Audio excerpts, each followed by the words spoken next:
Баршаңызға сәлем, қалдарыңыз қалай? Бүгін сіздерге бас қатырмайтын керемет қызыл барқыт тортын рецептімен бөлісемін.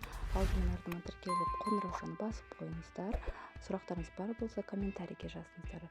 Бұның бір ерекшелігі, барлық азық-түліктер бөлме температурасында тұрмайды. Мен тоңазытқыштан алып, сол күйінде бастап кеттім.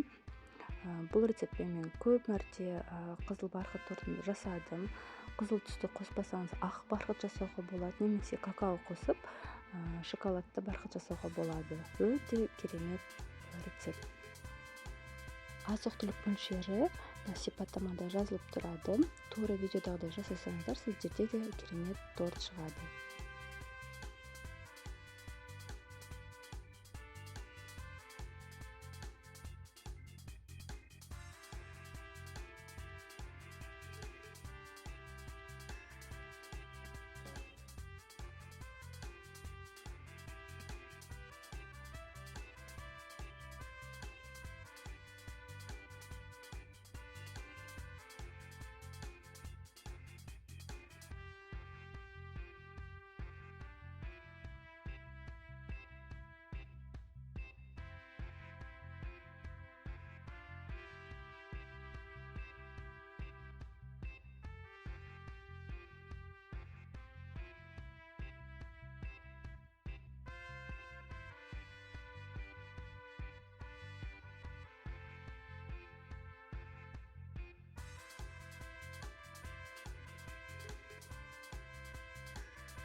Осы бисквитпен мен 6 корж жасадым, өте жұқа қылдырып. Ұнын көбейтіп 4 корж жасауға да болады.